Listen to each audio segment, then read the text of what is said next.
Bonjour et bienvenue ici à Carcassonne pour ce deuxième débat de cette deuxième journée consacrée par l'Indépendant à la question de la sécheresse dans les départements des Pyrénées-Orientales et de l'Aude. On était hier donc à Perpignan, on est aujourd'hui à Carcassonne. Ce matin, nous avons examiné avec nos invités au doigt la question de la gestion de l'eau et de la répartition de la ressource et des usages. Et pour le deuxième débat de la journée, on va se consacrer à la question de l'économie, c'est-à-dire les conséquences économiques de la sécheresse, les conséquences économiques du manque d'eau et comment on s'adapte déjà dans le court terme et puis surtout, je dirais, dans le moyen et le long terme. Alors pour ça, nous avons des invités. À gauche de la table, nous avons Muriel Brunet, qui est la directrice de l'Office du tourisme de Carcassonne, donc qui va représenter l'industrie touristique, on va dire. À mes côtés, toujours représentant du tourisme, nous avons Monsieur Thierry Deniot, qui est le président de l'UMIH, donc le syndicat de l'hôtellerie au niveau de l'Occitanie, c'est bien ça. Et alors, il faut parler dans le micro. Et de l'autre, les deux. Voilà, merci. Comme ça, on s'entraîne un petit peu, on prend les bonnes habitudes. Et à ma droite, Hervé Barrault, qui est le vice-président du département de l'Aude. Il y a une chaise vide encore dans cette table. Nous attendons Alain Dast, qui représente les sports en eau vive ici dans le département de l'Aude. Et vous allez comprendre, quand on abordera le problème, pourquoi nous avons un représentant des sports en eau vive. On est complètement dans le cœur du sujet. Alors le sujet, c'est quoi? C'est que, on va refaire un très rapide petit point sur la situation de l'Aude. On est à 13 mois consécutifs avec un déficit de précipitation de plus de 60%. Même s'il pleut ces derniers jours, on est au printemps, il fait beau, on sait très bien que l'eau qui tombe va être immédiatement absorbée par la végétation et que ça ne va avoir aucun bénéfice, notamment pour les nappes phréatiques qui sont au niveau le plus bas. Ça nous a été confirmé ce matin. Et aucune incidence non plus sur les grandes réserves qui peuvent alimenter le département, que ce soit les deux barrages de montagne, à Puy-la-Valador et à Matmal, ou que ce soit les retenues d'eau de la Montagne Noire qui sont, on l'a expliqué ce matin, étroitement intégrées dans la problématique de la gestion du canal du Midi. Voilà, pour résumer un petit peu la situation. Donc ça veut dire que les professionnels doivent faire avec moins d'eau. Et moins d'eau, alors, quand on est d'abord agriculteur, et nous avions un représentant de l'agriculture ce matin avec Philippe Vergne, mais aujourd'hui, là, je passe la parole à Hervé Barrault pour qu'il nous explique un petit peu quelle est la situation économique, on va dire, des agriculteurs ici dans l'Aude, et j'ai envie de dire, dans les deux espaces très différents en termes de problématiques de l'Aude. Alors d'abord, merci de m'avoir invité pour ce débat qui est cette manifestation, puisque vous organisez les débats sur les Pyrénées-Orientales et l'Aude, qui se situe au cœur d'une vraie problématique liée, il faut le dire, parce que le sujet quand même, c'est celui-là, au réchauffement climatique. Et donc, les mesures d'adaptation qui sont aujourd'hui en train de se mettre en œuvre ne régleront pas la question tant qu'on ne s'attaquera pas à un sujet beaucoup plus vaste, qui est celui du changement de modèle économique, et en particulier de modèle économique dans l'agriculture. Mais bon, peut-être que nous y reviendrons à un autre moment. Vous dire aussi que le département de l'Aude, je complète un peu votre présentation, est en partie dans le département des Pyrénées-Orientales, puisque une partie du département relève de la vallée de l'Agly, la vallée de la Boulzade, la vallée du Verdouble, c'est-à-dire les anciens cantons historiques de Tuchat, une partie du canton de Moutoumé ou de la Haute-Vallée, avec la Parade-Pleurop par exemple, sont concernés par ce qui se passe dans les Pyrénées-Orientales, je veux dire directement par l'arrêté du préfet des Pyrénées-Orientales. Oui, et précisons d'ailleurs que l'Agly, le bassin de l'Agly, est celui qui est le plus durement touché dans les Pyrénées-Orientales et probablement aujourd'hui en France. Oui, c'est pour ça que j'insiste là-dessus. Ce que je veux dire par là, c'est qu'il ne faut pas que les citoyens du département considèrent qu'il y a ce qui se passe à côté et puis ce qui se passe chez nous. Ce qui se passe à côté se passe chez nous, dans le département de l'Aude. Et enfin, dernier point, dans les réserves d'eau, il faut rajouter quand même les réserves de Montbel et de la Ganguise, qui constituent pour une partie du département, et notamment le Lauragais, les grandes cultures, une ressource qui peut être mobilisable dès lors qu'il y a de l'eau. Dès lors qu'il y a de l'eau, car aujourd'hui, le niveau de la Ganguise est très bas, celui de Montbel aussi, et que les perspectives sur une gestion pluriannuelle font que, on me dit qu'il faudrait à peu près 5 ans, dans un régime normal, pour remplir le bassin de la Ganguise. Tout ça amène effectivement à des mesures, ou amènera à des mesures de restriction en matière d'irrigation, en matière d'irrigation des cultures, même si, s'agissant de la viticulture, ça ne concerne que 10% de la surface utile, il n'empêche que ces 10% représentent effectivement des volumes importants en matière de production vinicole, et que donc il y a là un sujet qui affecte ou qui va affecter les productions qui sont en question. Et donc, la première des questions qu'il faut se poser, parce qu'on n'est pas sur un phénomène passager, c'est quelles mesures d'adaptation se dote l'agriculture pour faire face justement à cette grande évolution.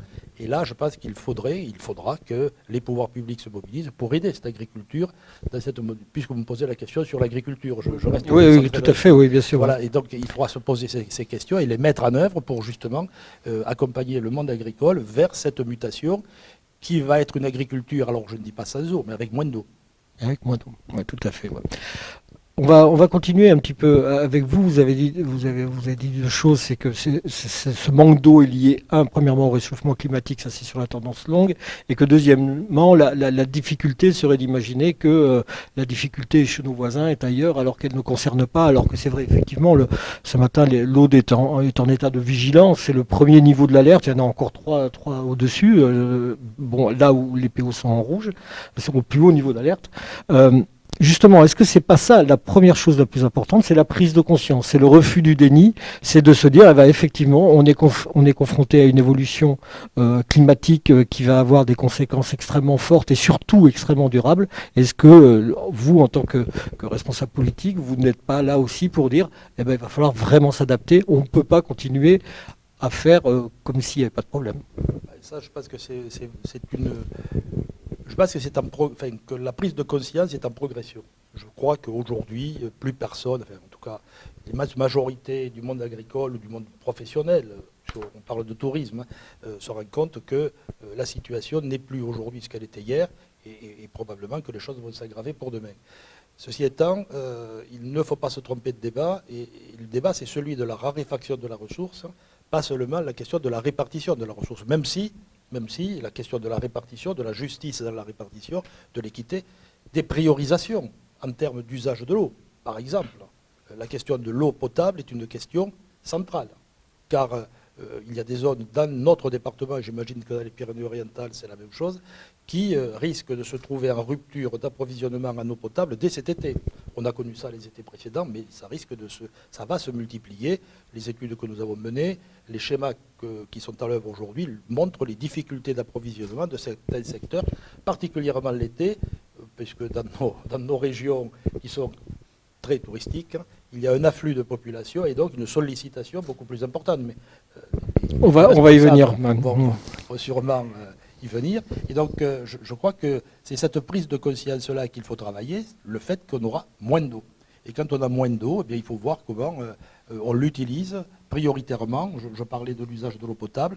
Il y a l'usage pour les animaux qui a mobilisé et qui nous mobilise avec la Chambre d'agriculture pour justement apporter de l'eau au bétail. Aux éleveurs, ouais. Aux éleveurs.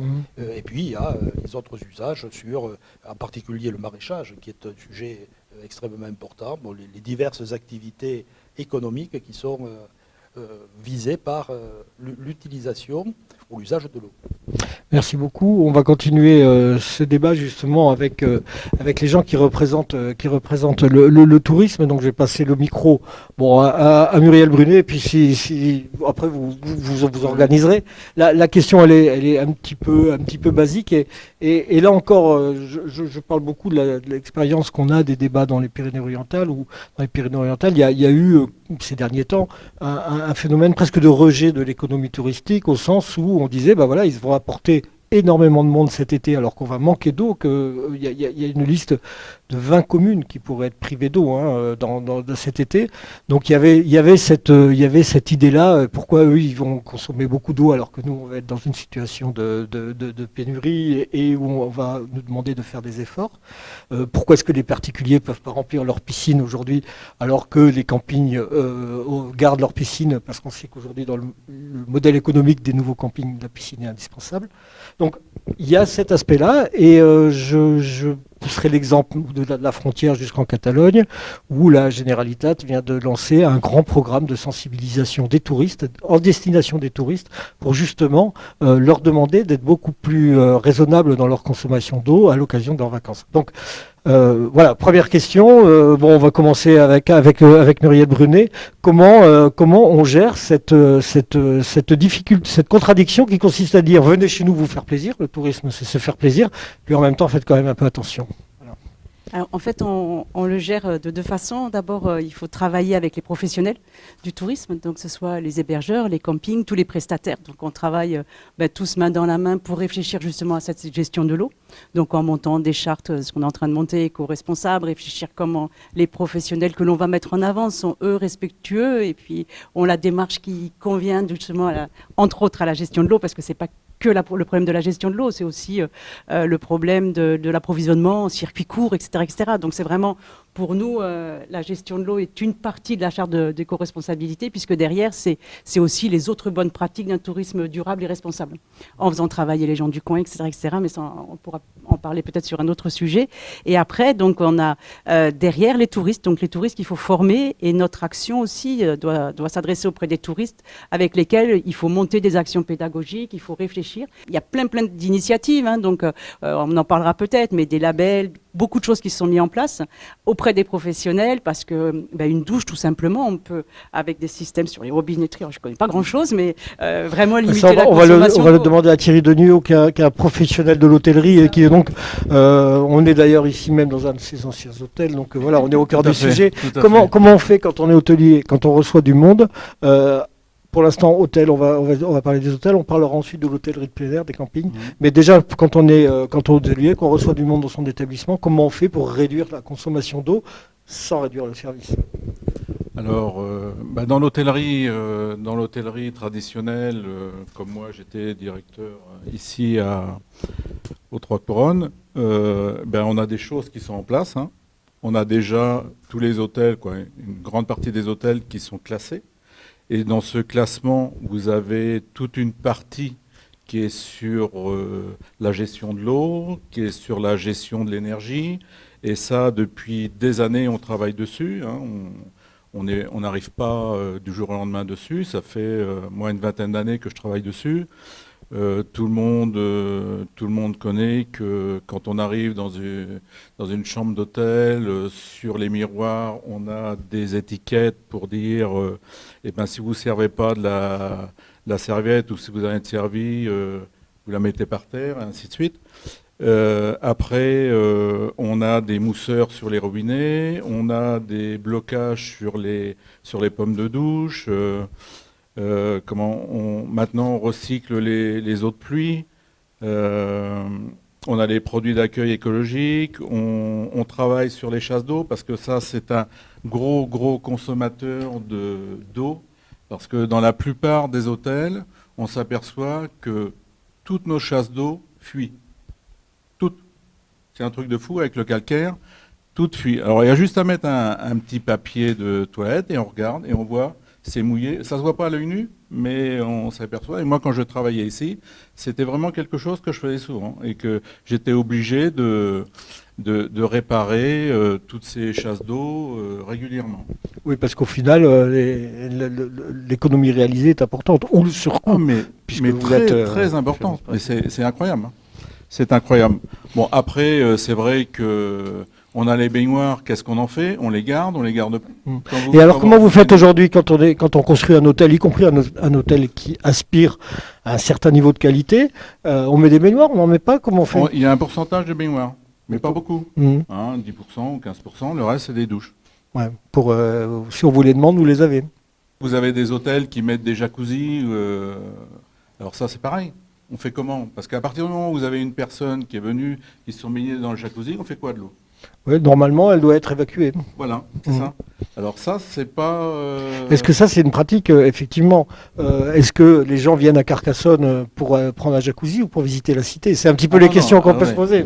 Non, mais les gens viennent à Carcassonne, les touristes viennent à Carcassonne et ils viennent rechercher un bien-être, déjà. Hein, alors, c'est sûr que quand ils arrivent dans une chambre et qu'il y a une baignoire, ils vont plutôt prendre un bain et se mettre des petits sels, des machins, tout ce que. Hein. Et s'il y a un jacuzzi qui est sur la terrasse, ils vont aller dans le jacuzzi. Ils vont s'en servir, bien Ils vont sûr. s'en servir. Donc ça, est-ce que... alors après, on a des hôtels qui ont des piscines, hein, mais est-ce qu'il faut garder ces jacuzzis? Pour moi, je ne suis pas certain. Et en plus, quand vous avez des hôtels qui ont des piscines... Il y a intérêt voilà. Voilà. Oui, est-ce qu'on doit apprendre aussi quelque part une forme de sobriété, même si on offre un service de luxe? Est-ce que ça, c'est conciliable? Alors tout à fait. Quoi. Alors nous, on travaille dessus hein, depuis des années. Mais après, est-ce qu'on est là pour former les gens, pour leur dire, bah, attendez, vous avez des pancartes dans les chambres et tout ça, il faut faire attention à l'eau et tout ça? C'est pas notre travail. Hein. Bon, après, j'ai vu Muriel Brunet hocher la tête fortement quand j'ai posé la question comment est-ce qu'on concilie le luxe et la sobriété. Donc j'imagine que vous avez peut-être une expérience à partager. Non, simplement, je pense qu'il faut qu'on change notre façon de voir le luxe. Donc, je pense que petit à petit, il va falloir petit à petit que ça soit ancré dans la tête aussi des gens qui recherchent une certaine forme de luxe, qui a une autre forme de luxe qui peut être sur d'autres valeurs totalement éco-responsables et qui amène aussi beaucoup de bien-être et plein d'autres choses. Donc, à nous justement de proposer autre chose. Et c'est ce qui est compliqué en fait sur les territoires, c'est qu'il nous faut proposer des choses qui font que les gens vont repartir, peu importe Carcassonne ou ailleurs, c'est la même chose, hein, mais vont repartir en se disant « Ah mince, j'ai découvert autre chose, mais finalement le bien-être, il est aussi de s'asseoir par terre avec un plaid et de pique-niquer au bord du canal. » Et ça aussi, c'est le luxe. Et ces personnes-là vont pas forcément y aller. Donc c'est vrai qu'il faut à mon avis, il faut qu'on change le regard du touriste qui recherche ce type de luxe. Oui. Ils ne font pas dans la chambre avec un plaid. Ouais, mais justement, je pense à Hervé Barrault, je vais lui donner la parole, c'est le vice-président du département. Vous parliez tout à l'heure d'accompagner la reconversion de l'agriculture, mais est-ce que vous n'êtes pas, enfin, quand on voit ce dont on dit, il faut également accompagner la reconversion du tourisme? Je pense qu'il faut accompagner la reconversion de l'ensemble des activités, parce qu'il y a très peu d'activités. Le monde industriel consomme beaucoup d'eau aussi. Donc il y a cet ensemble d'activités qu'il faut accompagner vers de la sobriété. Et la question que vous évoquez là, sur l'usage de l'eau potable, car il s'agit d'eau potable, m'amène à une autre question, enfin en tout cas un autre enjeu, qui est celui de la restauration des réseaux de distribution d'eau. Parce que nous avons dans ce domaine des situations qui sont extrêmement alarmantes, avec des pertes dans les réseaux de distribution qui sont de l'ordre de 20, 30, 40, 50%, parfois plus. Ce qui veut dire que quand on capte 1 mètre cube d'eau ou 10 mètres cubes d'eau, on n'en distribue que 5 à l'usager. Ce qui veut dire, alors l'eau n'est jamais perdue, puisque rien ne se perd, rien ne se crée, mais tout se transforme, selon la formule de Lavoisier. Mais il n'empêche que quand on est dans une période, en toute période, mais particulièrement aujourd'hui, il y a un enjeu considérable qui est celui de mettre de l'argent sur la rénovation des réseaux de distribution. Et de mettre de l'argent aussi sur la sécurisation de l'alimentation, car nous sommes interdépendants les uns des autres. Hein. L'eau est un bien national qui doit profiter à tout le monde. Et donc, dans cette priorisation dont je parlais, il y a à la fois la priorisation pour l'eau potable, mais en même temps, cette nécessaire sécurisation.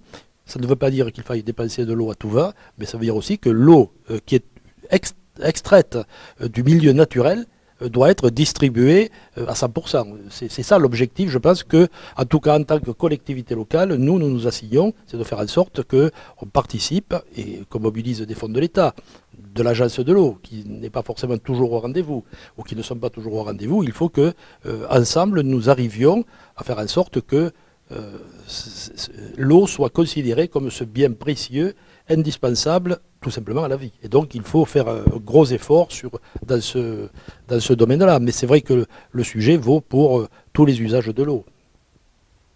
Merci Thierry Degnaud. On va parler également de l'hôtellerie de plein air, donc très concrètement des campings. Alors moi je suis vraiment hôtelier, restaurateur. Par contre, ma voisine à côté de moi, elle est plus camping. Ah ouais, vous préférez le camping aux Parce que moi, je suis vraiment un hôtelier depuis des années, depuis 40 et quelques années, donc ça ne me rajeunit pas. Mais je suis un hôtelier pur. Et là, je voulais juste vous dire, nous, on a des contrôles, hein, depuis des années. On a des contrôles sur l'eau, sur l'énergie, sur tout ça. Par contre, il y a quelque chose qui me gêne. Et depuis des années, c'est Airbnb. On fait comment? On les contrôle comment? Ouais, on peut effectivement, effectivement, Voilà. les personnes Donc, qui nous, sont en Airbnb échappent, on va dire, à cette voilà. Donc, volonté de sobriété. voilà, ne voit c'est pas. ça. Le problème est là. Donc on nous tape dessus, quoi, entre parenthèses. Mais il y a quand même des choses qu'il faut remettre hein, sur le... En tout cas, les particuliers, normalement, dans une période, si on prend des situations extrêmes, les particuliers n'auront pas le droit de remplir leur piscine, y compris en Airbnb, là où les hôtels auront la possibilité de le faire, si on pourrait dire. Mais on va parler de l'hôtellerie de plein air, peut-être, avec, je vais lui passer. avec Furiel. C'est parce que je suis parce également directrice du camping de la Cité, mais je vais parler en tant de camping. Dans alors, sa globalité. vous êtes le camping de la Cité et aussi, évidemment, sur le littoral ici, les très fortes colonies de touristes qui viennent dans les campings. C'est un tourisme, le tourisme de littoral est un tourisme de masse. C'est donc un tourisme qui amène beaucoup de monde. On sait aussi que c'est des gens qui consomment beaucoup d'eau parce qu'ils vont se baigner, ils prennent des douches. Comme je disais, les campings sont construits aujourd'hui autour d'une grande piscine ou même d'un espace aquatique, on pourrait dire, plutôt qu'une piscine. Justement, est-ce que là, il y a aussi un enjeu important pour les campings et pour aussi ce tourisme de masse? Alors, c'est vrai que j'ai moins de connaissances en termes de camping sur le littoral, donc je vais plus vous parler des campings cœur campagne ou patrimoniaux comme le nôtre sur la Cité, parce que j'ai moins d'expérience sur le côté littoral. Mais sur un camping, en fait, il est évident qu'il va falloir aussi changer nos pratiques. Les piscines ne sont pas forcément immenses d'abord, donc il y a des piscines qui sont plus raisonnées en termes d'utilisation d'eau, en termes de produits également employés dans les campings. Et sur l'hôtellerie de plein air, en fait, il y a vraiment une vraie réflexion de grosses cuves pour récupérer l'eau de pluie pendant les périodes tout simplement où il pleut, pour après alimenter les toilettes. Donc il y a l'avantage de l'hôtellerie de plein air, c'est qu'on a de l'espace. Et donc, ce qui n'est pas le cas sur un hôtel ou des choses comme ça. Donc, on peut vraiment avoir une réflexion sur, en amont pendant l'hiver, récupérer l'eau et la réutiliser pendant l'été pour différents usages. Le pédiluve de la piscine, des choses comme ça, quoi. Alors, évidemment, on continuera à avoir des piscines dans les campings, en tout cas pour l'instant, parce que c'est un besoin. Mais certains campings ont pris le pas de plus avoir de piscine aussi, de faire des cabanes, de ne pas mettre de climatisation, de mettre très peu de chauffage, d'avoir des écologes, ou certains auront ce qu'ils appellent le glamping, donc c'est une façon très écologique de vivre le camping. Après, l'hôtellerie plein air est en train de s'adapter aussi à un autre usage, à une autre façon de fonctionner. Ça prendra un peu de temps parce que c'est des gros frais, donc il n'y a pas beaucoup d'aide là-dessus pour l'instant. Donc c'est vrai qu'il faudrait qu'il y ait quand même un soutien en termes de gestion des infrastructures d'hôtellerie de plein air. Et il faudrait vraiment avoir un soutien fort politique pour aider les gérants de camping, parce qu'en fait les gérants de camping sont sur une saisonnalité qui est très courte. Et donc ils ne peuvent pas faire de très gros investissements. Et autant faire une cuve en ciment, récupérer l'eau, c'est quelque chose qui est jouable. Si jamais c'est des investissements plus gros, de nombreux campings ne peuvent pas se le permettre. D'accord, merci.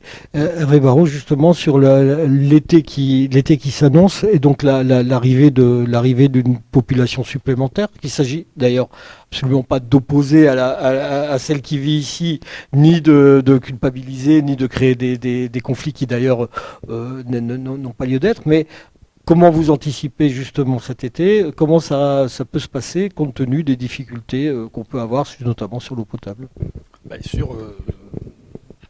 Sur cette question-là, et c'est vrai que devant les incertitudes de la manière dont ça va se passer, parce que la pénurie d'eau s'accompagne en même temps d'une augmentation des températures. Ce qui explique les éléments qui sont en fait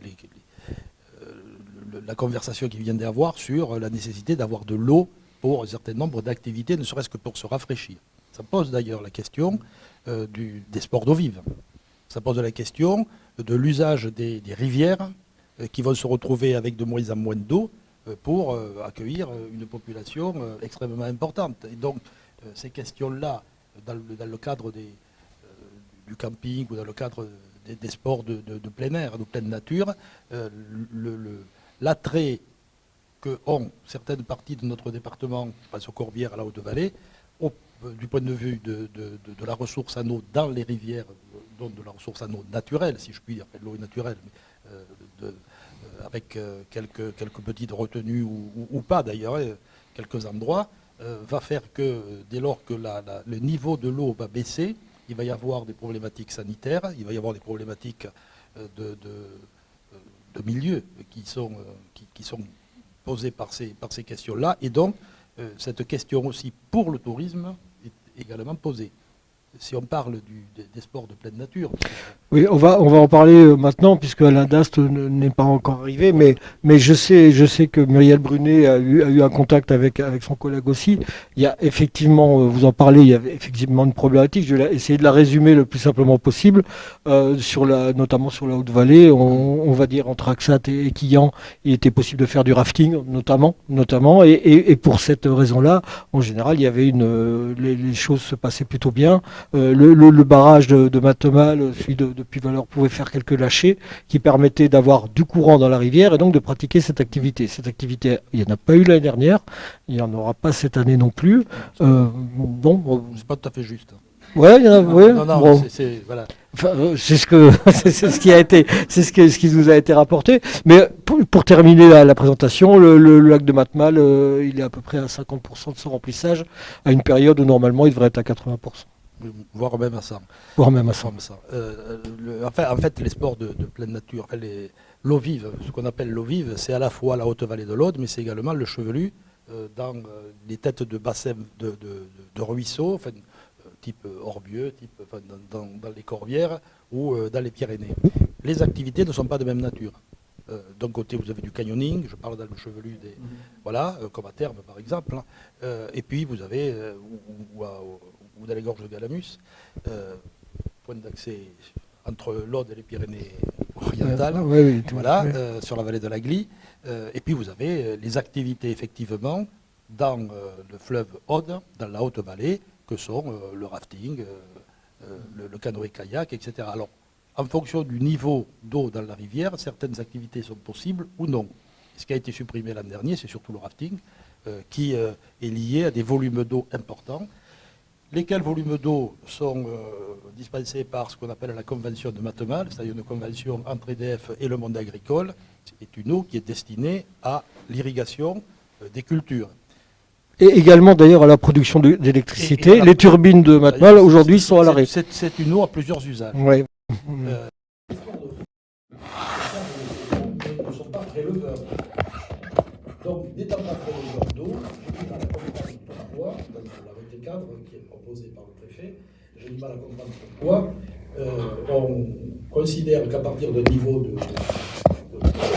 c'est-à-dire on interdirait ces activités qui peuvent se dérouler sans qu'il y ait besoin de prélever de l'eau, puisque c'est un usage d'une eau qui est destinée à une utilisation en aval, notamment pour l'agriculture, pour alimenter les nappes phréatiques ou les nappes d'accompagnement du fleuve, et donc destinée à l'eau potable dans ce cas-là. Donc il y a là un sujet qui est un vrai sujet économique. C'est un vrai sujet économique parce que ça touche à une activité extrêmement importante dans la Haute-Vallée de l'Aude. Oui, on peut la chiffrer un peu pour cette activité en termes de nombre d'emplois ou de... Je pense que ça touche à une centaine d'emplois. Une centaine d'emplois, peut-être même un peu plus. Sans compter l'image de marque, de la... Et bien sûr, après, c'est très difficile à chiffrer parce qu'il y a les effets induits. Il y a l'effet direct et les effets induits, notamment pour les activités que vous représentez, madame, monsieur, Thierry, pour ces activités-là qui sont des activités, le tourisme classique. Donc c'est vrai que c'est une activité économique qui mériterait, me semble-t-il, d'être traitée à l'identique, ce qui se fait d'ailleurs du côté d'Aquitaine, qui est concerné aussi par ce type de problématique. Donc il y a là un vrai sujet. En revanche, pour ce qui est du canyoning, là la problématique est tout à fait différente. Il faut de l'eau. Or, on est dans des endroits qui ne sont pas réalimentables, et donc il n'y a plus d'eau, il n'y a plus de canyoning. Ça, c'est un sujet sur lequel il n'y a pas de débat. Mais les sociétés qui travaillent dans ce domaine-là sont doublement victimes. Victimes de l'absence d'eau dans les secteurs non réalimentés et victimes de dispositions qui me semblent devoir être un peu affinées, parce que je pense qu'on ne peut pas, comme ça, mettre de côté une activité extrêmement importante pour des zones qui n'ont pas beaucoup d'atouts en termes d'emploi. Muriel, vous avez la comptable donc, avec les professionnels du sport d'eau vive. Oui, en fait, les sports, comme vous disiez aussi, en fait, c'est vrai que les sports d'eau vive au niveau économique sur la Haute-Vallée, entre autres, et sur les Corbières aussi, sur terre, Mégaronus, etc., c'est vraiment une activité qui est importante et c'est un des déclencheurs qui font que les touristes y vont. Nous, en fait, sur Carcassonne, c'est facile, on a la cité. Eux, c'est vraiment une des activités phares avec la randonnée et le reste. Et ce qu'il faut quand même noter, c'est que la vallée en fait, toutes les gorges sur les activités d'eau vive, ils étaient vraiment innovants. Ça fait des années qu'ils travaillent en collaboration, ils essayent de concilier toutes les activités, et c'est pas d'aujourd'hui. Donc ça fait quand même des années que les structures travaillent pour réfléchir à ces lâchers d'eau EDF, on en entend parler depuis 10, 15, 20 ans, et ils travaillent dessus, et eux, ils n'utilisent pas l'eau, comme vous disiez. Donc je pense qu'il y a deux groupes d'activités. Il y a le côté paddle, canoë, toutes ces activités-là qu'il faut développer et redévelopper sur toute la rivière, en fait, Aude. Et après, le rafting, c'est autre chose, puisque bien sûr, il faut des lâchers d'eau, mais les lâchers d'eau peuvent être des lâchers d'eau dont les autres usagers auront besoin. Donc il suffit juste aussi, c'est une question de planning. Donc par exemple, habituellement, ces sociétés, pendant le printemps, demandent des lâchers d'eau parce qu'ils ont des séminaires, etc. Donc en fait, ils gagnent beaucoup d'argent, touristiquement parlant, et puis voilà, au niveau économique, ils gagnent beaucoup d'argent. Et cette année, ils ont dit, non, on va laisser en fait les barrages se remplir, donc on ne demande pas de lâcher d'eau. Donc pour dire quand même qu'ils sont plus que conscients de la problématique de l'eau, et ils se sont dit on va essayer de favoriser en fait justement juste les barrages, et puis favoriser le fait que l'eau soit sur place pour l'été, pour en consommer un minimum, sachant que le mot consommer, c'est même pas ça, c'est eux ils utilisent la descente d'eau. Voilà, mais après les professionnels sont hyper inquiets. Ils sont hyper inquiets, mais assez positifs, parce que ce qu'il y a surtout, c'est qu'ils se disent qu'il faut arrêter de stigmatiser les activités nautiques, parce que c'est pas elles qui consomment de l'eau. Quand on dit stigmatiser, ils font l'objet d'un arrêté préfectoral, c'est ça qui limite leur activité. Ils font l'objet d'un arrêté préfectoral, peut-être Madame Arditi, un parlementaire, on appelle ce dispositif un arrêté cadre qui concerne toutes les activités et qui, en fonction des niveaux de sécheresse, alerte renforcée, crise, etc., définit un certain nombre d'interdictions. Mais ces interdictions, on peut comprendre, et c'est d'ailleurs la fonction même de ces arrêtés, qu'elles limitent, voire interdisent les prélèvements d'eau. Mais là, il ne s'agit pas de prélèvement. Et donc, moi, ce que je veux dire aussi sur ce sujet des sports d'eau vive, c'est que on les soumet quand même à des considérations qui ne sont pas en lien avec leur pratique sportive. Et en particulier, vous avez dit tout à l'heure que ça produit de l'électricité. Évidemment, le barrage appartient à EDF, et EDF privilégie la production d'électricité en fonction des cours au niveau européen. C'est-à-dire qu'on peut libérer de l'eau à n'importe quel moment du jour ou de la nuit. Il aurait mieux quand même la libérer le jour, donc les usages multiples puissent se faire. La nuit, c'est un peu plus compliqué. Donc voilà, c'est aussi cette question-là de la maîtrise des flux qui sont libérés qui doit être reposée. Ce qui a été le cas d'ailleurs, et depuis une vingtaine d'années, les choses se passaient correctement. Les 10 millions de mètres cubes de la convention de Montreal étaient libérés sans que cela crée des turbulences, si je puis dire. Mais là, on est dans une situation nouvelle qui n'est pas totalement en lien avec la pénurie d'eau. Je veux dire par là, il y a d'autres considérations d'ordre économique, supranationales, qui viennent se rajouter dans le débat.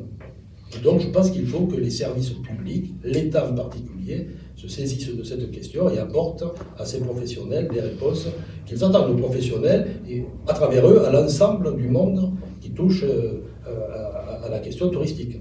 Oui, ça, on revient effectivement aux questions que je posais en début de débat. L'activité touristique, aujourd'hui, ou l'activité économique en général, ne peut plus se développer sans prendre en compte la question justement de la répartition des ressources, de la façon dont on répartit aussi les obligations des uns des autres, les intérêts des uns et des autres, sachant que surtout ce qu'il faut admettre, c'est que la ressource, elle est en baisse et qu'elle va continuer à baisser. C'est peut-être ça le plus important dans la méthode. Comment par exemple, au niveau d'une ville comme Carcassonne, alors qui est peut-être dans la partie du département qui est le moins touchée, mais comment est-ce que vous anticipez justement l'avenir du tourisme par rapport à ces nouvelles données? Uniquement par rapport à l'eau ou par rapport à... Par rapport à l'eau, par rapport, je pense, à la gestion de l'eau. Par exemple, on se pose la question, le lac de la Cavaillère, est-ce qu'il y a un peu d'eau? Est-ce qu'il y en aura? Est-ce qu'il n'y en aura pas? Comment est-ce que va se dérouler l'été? Alors ça, c'est difficile. C'est un outil touristique important pour Carcassonne. Oui, mais justement, comment vous allez vous adapter dans une situation difficile? Voilà, en fait, on va faire comme les autres régions, on va adapter. Si jamais on n'a pas d'eau, certaines activités ne vont pas pouvoir se faire. Donc les professionnels vont réfléchir à peut-être à faire, à se reconvertir. Donc c'est ce qu'ils ont fait. Ils ont commencé à imaginer faire des Olympiades autour du lac de la Cavaillère. On commence à réfléchir tous ensemble à d'autres prestations. Au bord de la Cavaillère, on va faire des soirées pour regarder les étoiles et le soir au frais, et puis travailler avec les professionnels sur d'autres prestations, avec de la musique, avec autre chose. Et on va, ce qu'il y a, c'est que le travail d'un office de tourisme, c'est de ne pas laisser tomber ses partenaires. Donc on est en train de réfléchir tous ensemble à travailler, continuer à travailler. Et puis eux, ils vont se reconvertir. Si vraiment il n'y a plus d'autres, il n'y aura pas le choix. Ils vont eux forcément se reconvertir, sachant qu'il y a quand même déjà d'autres pratiques autour du lac. Il y a un accrobranche, il y a autre chose. Donc tout le monde va reconsidérer. Oui, mais c'est bien la preuve qu'il y a déjà une anticipation par rapport à l'évolution de cette situation. Et l'anticipation autour de la Cavaillère, c'est par exemple, on a fait des circuits autour de la biodiversité, en expliquant le problème de l'eau, comment travailler avec l'eau. Et nous, il nous faut former nos locaux, mais aussi former les touristes. Et voilà. Ça se fera petit à petit, mais on est tous en train de l'anticiper, et on l'anticipe. Alors, c'est pas l'eau, mais ça en fait partie. On anticipe aussi sur le fait de développer toutes les activités nocturnes. Donc, on va pas parler aujourd'hui, mais c'est des visites la nuit avec des lanternes, c'est retravailler, et puis former les gens, et puis avoir de nouvelles pratiques. Oui, c'est pas forcément totalement délié, puisqu'on sait bien, tout ça est lié à l'augmentation des températures, donc les activités nocturnes reprennent de l'intérêt. Je crois que d'après les prévisions à 4 degrés du ministère de la Transition écologique, je crois que c'est 90 nuits tropicales par an dans le scénario le plus pessimiste pour être dans le cas de figure. Oui, les villes réfléchissent, et puis par exemple, il y aura des diffuseurs d'eau très légères avec très peu d'eau mais qui vont rafraîchir. Il faut qu'on développe autre chose, donc comme des brumisateurs en fait, des lieux d'ombre. Donc en fait, il faut sur de nombreux hébergements, en fait, il y a vraiment une réflexion sur retravailler les espaces extérieurs, arrêter le goudron. Beaucoup de gens sont en train de planter des arbres pour avoir, pour que la vie reprenne aussi sur des espaces. Il y a eu beaucoup, en tout cas, d'hôtels, je ne sais pas en parler parce que c'est mon voisin, mais en tout cas de chambres d'hôtes, de gîtes, etc., qui sont en train de retravailler leurs espaces extérieurs pour justement qu'il y ait moins de consommation aussi, moins de consommation d'eau et puis plus de fraîcheur sur les lieux. Donc ils retirent tout ce qui est gravier noir, tout ce qui... Et puis il faut planter, parce que s'ils plantent, ils auront moins besoin d'arroser, parce qu'on va avoir de l'ombre. Et il y a aussi tout ce côté irrigation qui est important dans le tourisme, quoi. Il faut changer son fusil d'épaule en termes de choix des végétaux aussi. Donc nous, on essaie de réfléchir en fait à avoir, par exemple, des plantes, on leur explique, on a mis des ruches, il faut qu'il y ait des plantes mellifères, des essences méditerranéennes. Ça aussi, c'est de la gestion de l'eau, en fait. C'est changer le regard par rapport aux fleurs. Et là aussi, nous, en tourisme, il faut qu'on soit force de conseil par rapport à nos partenaires pour pousser sur des végétations méditerranéennes qui ne demandent pas de rosage, tout simplement. Même chose pour l'hôtellerie, vous faites des potagers ou des espaces verts sur les toits? Tout à fait, on fait ça. Il y a plusieurs restaurants qui font ça et qui récoltent et qui remettent directement. C'est des circuits courts qu'on fait après, qu'on travaille en cuisine. C'est vrai, c'est des choses qu'on fait, mais si je peux me permettre, revenant sur le lac de la Cavaillère, moi j'y vais de temps en temps, et là je peux vous dire que c'est au plus bas, et je vois pas comment les gens peuvent sauter du haut de leur plongeoir et plonger dans la Cavaillère. Honnêtement, je sais pas ce qu'ils vont faire. Moi j'espère et je souhaite parce que sinon ça va être une catastrophe pour le tourisme, au moins sur Carcassonne, parce que s'ils ne peuvent pas se baigner à la Cavaillère, ils vont aller où? Ils vont aller ailleurs, hein, ils vont aller sur le littoral. Donc ça serait vraiment une catastrophe si on ne peut pas remettre toutes les structures qui étaient en place à ce moment-là, ça c'est clair. On voit bien effectivement les inquiétudes et les questions que la situation pose. Donc la question est réelle. La question, il faut surtout pas l'ignorer. C'est aussi à des enjeux de ce qui se passe actuellement.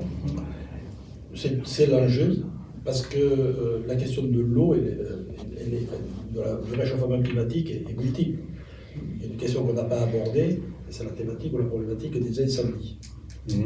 Ça sera l'objet du débat qu'on a juste après celui-ci, voilà, qui est consacré aux conséquences pour la nature et qui justement abordera cette question-là. Ce que je veux dire, c'est que du point de vue du département, la problématique des incendies, vous savez sans doute que nous sommes le principal financeur du service départemental d'incendie et de secours. Donc aujourd'hui, on s'intéresse à la question de la ressource en eau, parce qu'on sait qu'on va vers un été extrêmement sec et que par voie de conséquence, le risque d'incendie va être multiplié. Donc avec le SDIS, nous travaillons à une question de stockage de l'eau, de stockage préventif de l'eau. On va essayer de mobiliser les cuves vides des caves coopératives, puisqu'il y a beaucoup de caves qui sont en déprise, ou de caves particulières, ou tout lieu de stockage pour essayer l'hiver de stocker de l'eau pour qu'elle soit mise à disposition des soldats du feu. C'est une question. On finance également la rénovation des matériels du SDIS pour qu'ils soient moins utilisateurs d'eau, pour avoir la même efficacité en termes, voire une efficacité supérieure pour éteindre les incendies. Donc il y a tout un travail d'adaptation qui se fait et qui touche à l'ensemble des activités qui se développe avec l'usage ou à travers l'usage de l'eau. Je peux terminer peut-être pour vous donner une information, parce que vous m'avez posé la question tout à l'heure, de ce qu'était le chiffre d'affaires des sports de vivre. C'est 2,5 millions pour le département, dont 1,3 million en direct, c'est-à-dire sur l'activité de rémunération des personnels qui travaillent dans ce secteur-là, c'est-à-dire que ce n'est pas tout à fait neutre. On va aborder maintenant notre partie consacrée aux questions du public. On a donc un petit quart d'heure. Les gens qui veulent s'exprimer, puisque nous sommes en public aujourd'hui, peuvent poser des questions sur cette thématique, conséquences économiques de la sécheresse.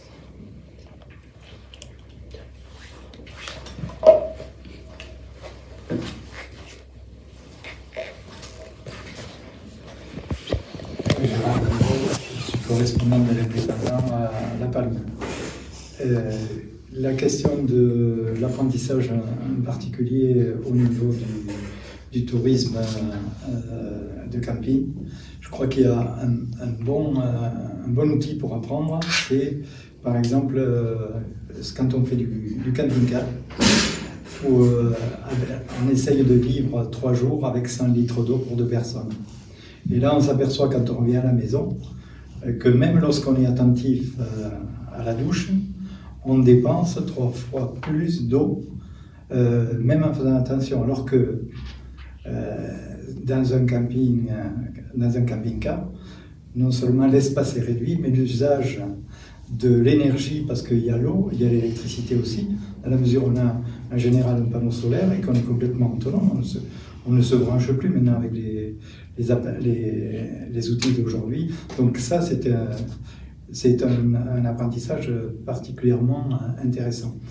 Et puis je voulais, l'autre point, ce matin, je voulais aussi le signaler, il ne pleut pas beaucoup, c'est vrai, dans l'est du département, mais lorsqu'on recueille l'eau de pluie sur les toits, moi j'ai 15 000 litres d'eau de pluie simplement recueillis cet hiver alors qu'il n'a pas plu.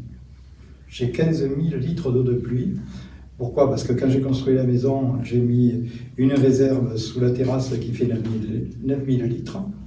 Et cette année, j'ai ajouté pas une petite cuve de 300 litres, parce que ça, je trouve que c'est de mauvais conseils qui sont donnés aux gens d'acheter des petites cuves qui sont, avec les orages qu'on a ici, ça déborde vite tout de suite, ça sert. Avec 300 litres, qu'est-ce qu'on fait?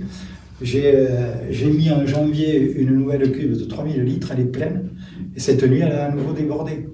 Donc, ce qui veut dire que si on s'attache à bien orienter les gens sur non seulement les économies, mais aussi la récupération, ça permet d'avoir un jardin, et un jardin pas en arrosant avec l'eau potable. Une réponse peut-être sur justement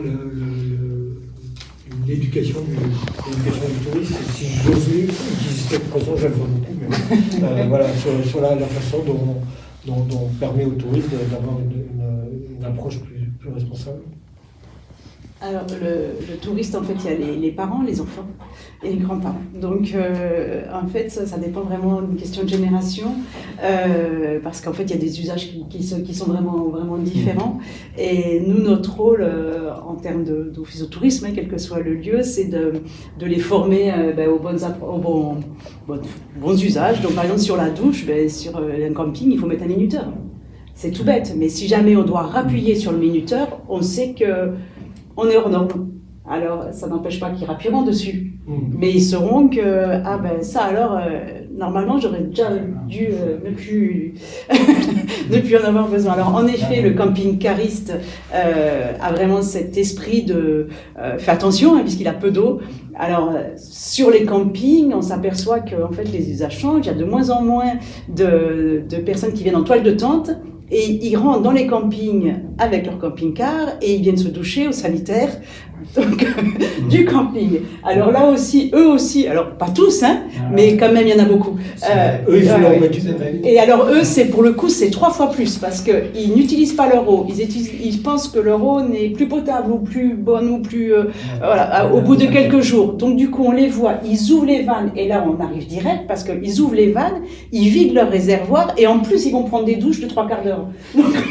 Donc c'est vrai que sur les camping-caristes, on a du travail et alors pas tous évidemment, il y en a qui sont très respectueux. Les nouvelles générations, c'est une catastrophe. Oui, voilà. Ils versent dans la nature. Voilà, alors et justement les seniors camping-caristes sont beaucoup plus respectueux. C'est bête de généraliser, mais bon voilà. Maintenant, à nous de leur donner les bonnes pratiques. Et là où vraiment, je pense qu'on peut tous être efficaces tous ensemble, c'est par rapport aux nouvelles générations. C'est d'arrêter de proposer des activités avec des produits qui sont made in China et de vraiment avoir un vrai travail avec eux sur ce qu'on a mis en place sur la ville de Carcassonne, mais c'est vrai sur d'autres lieux. Enfin, je vais pas mettre en avant Carcassonne plus qu'une autre destination, mais c'est faire venir, par exemple, un apiculteur qui vient avec des ruches vivantes. Et on explique que l'importance évidemment de l'abeille dans le cycle de la biodiversité, mais aussi le besoin en eau, etc., etc. Donc on leur met des tenues et je pense qu'il faut qu'on sensibilise la nouvelle génération, mais ils sont déjà un peu sensibilisés quand même, grâce à leur éducation à l'école, mais il faut leur donner plein de petites bonnes pratiques, entre guillemets, et dont la gestion de l'eau, dont on ne vide pas sa gourde. Si le matin, d'abord on utilise une gourde.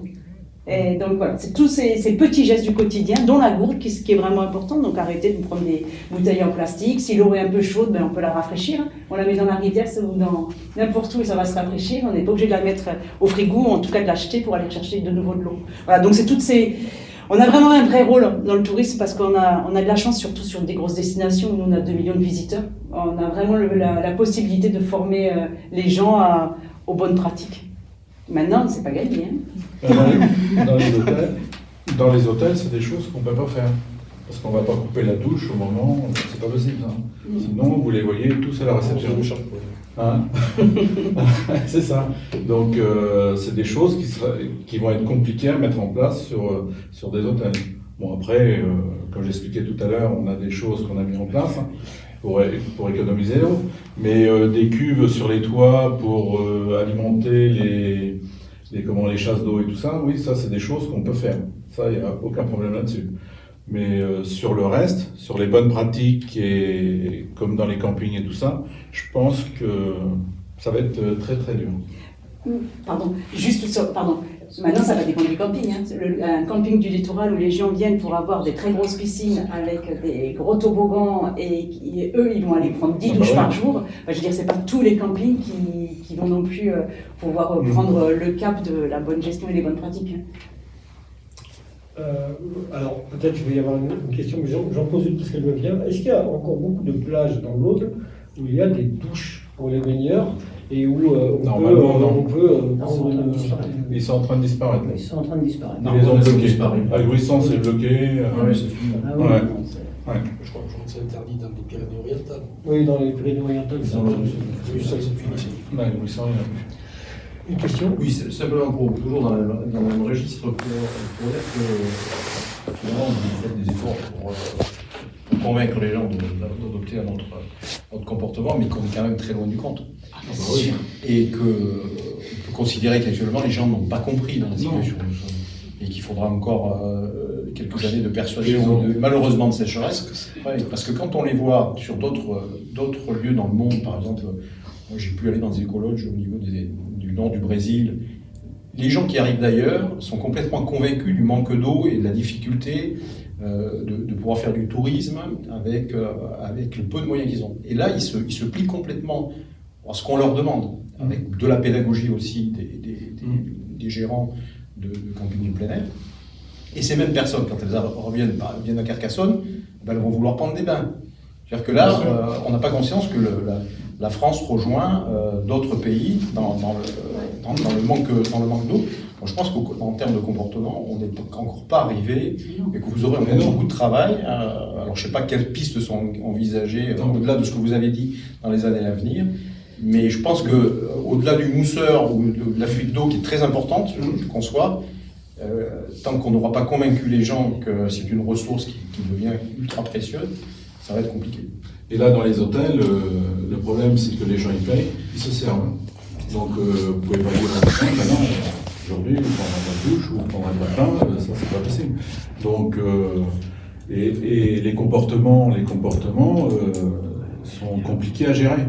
Hein, quand on parlait de la Cavaillère tout à l'heure, quand vous faites le tour de la Cavaillère, quand vous voyez des papiers partout, des bouteilles et tout ça, bon, c'est sûr que c'est compliqué. Alors, s'il faut travailler sur l'eau, on va travailler, c'est sûr. Mais déjà, si on travaille sur le comportement des gens et qu'ils arrêtent de faire n'importe quoi et qu'on soit toujours derrière eux pour nettoyer, peut-être que là, ça changera aussi les choses. Hein. Alors, le problème, c'est que c'est pas le monde du tourisme qui va changer les particuliers, ça va être l'éducation.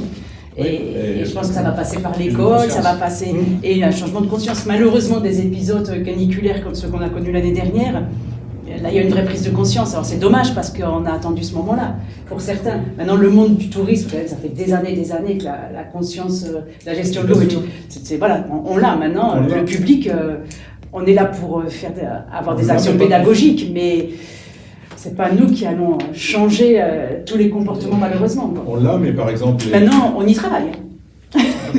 Juste un mot. Oui, un mot parce que je pense qu'il n'y a pas que l'éducation. Il y a aussi les signaux que donne le gouvernement ou qu'il ne donne pas. Je vais prendre un exemple que j'ai relevé ce matin dans un excellent article publié dans l'Indépendant. Sur cette question, par exemple, de récupération des eaux de stations d'épuration. On a tendance à dire, ça c'est une bonne idée. Sauf que si on récupère l'eau des stations d'épuration, on diminue le niveau d'eau dans les rivières. Puisque les stations d'épuration s'écoulent dans les rivières. Et par voie de conséquence, si on prend l'exemple de l'Agly, qui a un débit aujourd'hui minimum de 1 mètre cube seconde, le retrait des stations d'épuration, du rejet des stations d'épuration de l'Agly aurait une incidence d'au moins 30% du débit actuel. C'est-à-dire qu'on passerait de 1 mètre cube à 0,7 ou 0,6 selon le cas.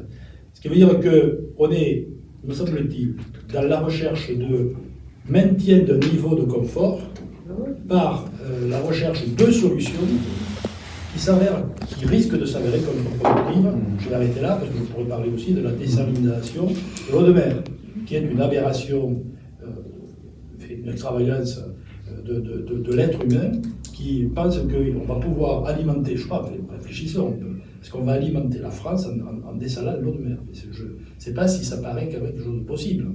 Alors, techniquement, probablement pour une ville comme Barcelone ou comme Perpignan, Mais sur l'ensemble d'un département, je me demande de réfléchir à l'exercice que ça représenterait. Donc la seule solution, c'est effectivement celle de l'économie, c'est un changement de modèle, ça je l'ai dit, mais c'est celle aussi de l'économie, ce que vous dites dans la manière de gérer les établissements, le tourisme, etc. Mais il n'y a pas d'autre solution. Me semble-t-il. Une question? Oui, enfin, c'est une remarque. Finalement, ce qu'on dit sur l'eau, c'est ce qu'on a dit sur l'électricité, sur l'énergie, et puis ce qu'on dit sur d'autres choses. Le problème, c'est que dans nos schémas mentaux, quand c'est bien, c'est que c'est plus de n'importe quoi. Des fois, j'essaye d'expliquer aux gens, mais si vous avez un cancer, vous êtes content, s'il va de plus en plus fort, non, mais enfin, voilà. Mais dans nos schémas mentaux, et c'est vrai pour tout. Donc, arriver à faire que les gens puissent se sentir bien et pas brimés parce qu'ils auront un peu moins d'électricité, parce qu'ils auront un peu moins de flotte ou de bain. Je rappelle que moi, je commence les cheveux blancs depuis très longtemps, mais quand j'étais jeune, j'allais une fois par semaine pour prendre une douche en amenant sa serviette et son truc, parce qu'il n'y avait pas de... Voilà. Alors, je ne dis pas qu'il faut revenir à ça, mais bon, voilà. Le prof que même les douches, on est obligé d'en prendre une tous les jours. Voilà. Donc, le problème, c'est que c'est vraiment le schéma. Si on veut gagner l'histoire là-dessus, c'est que c'est les schémas mentaux qu'il faut faire bouger. Et pas seulement sur nous. Voilà. Et le problème, c'est que ces schémas mentaux, ils sont quand même insufflés par des modèles. Par les influenceurs, par Jeff Bezos, par les jets privés, etc. Et une fois que c'est ça, le haut du palier, c'est ça, et chacun essaye on n'y va pas. Donc tant qu'on n'arrivera pas à dire, mais ça c'est pas bien, quand on n'arrivera pas à faire la honte aux gens qui se baladent en jet privé pour faire 3 fois le tour de la France pour rien, enfin, etc., on n'y arrivera pas. Voilà, c'est vraiment ça. Et il y a un mot, c'est dommage parce qu'il y a un mot que les écolos essayent de populariser depuis 50 ans, c'est le mot sobriété. En opposition au mot ébriété. Et nous sommes dans un modèle qui est en ébriété de l'énergie, d'être en sport, voilà. Et ce problème, les gens nous disent « Oh mais sobriété, c'est pas bien parce qu'on a l'impression qu'il va falloir se restreindre. » Et puis surtout, il y a des gens qui sont, hélas, en sobriété subie, parce qu'ils n'ont même pas les moyens pour avoir le minimum. Alors, c'est pas à ceux-là qu'on s'adresse. Mais le problème, c'est ça, c'est comment arriver à faire que nos schémas mentaux soient suffisamment à un moment donné forts pour que les exemples que nous donnent ceux qui ont le pouvoir, les moyens, la finance, etc., arrêtent de nous donner des mauvais exemples. En 2 secondes, juste un petit côté positif, c'est que le fait d'être éco-responsable, enfin tourisme responsable, devient un argument marketing. Et ça, c'est plutôt bon signe. Donc je pense que c'est pour donner un côté positif, parce qu'en fait, on a de plus en plus de touristes qui se donnent bonne conscience en allant sur des hébergements éco-responsables. Donc je me dis que ça donne un petit peu d'espoir. Ok, merci. Je pense qu'on peut conclure sur cette note d'espoir. Et donc, vous vous donnez rendez-vous au débat suivant qui sera consacré aux enjeux pour la nature de cette sécheresse. Je vous remercie vraiment tous de votre participation. Et merci de nous avoir invités. Merci beaucoup. Et rendez-vous au prochain débat sur l'indépendant.fr. Merci.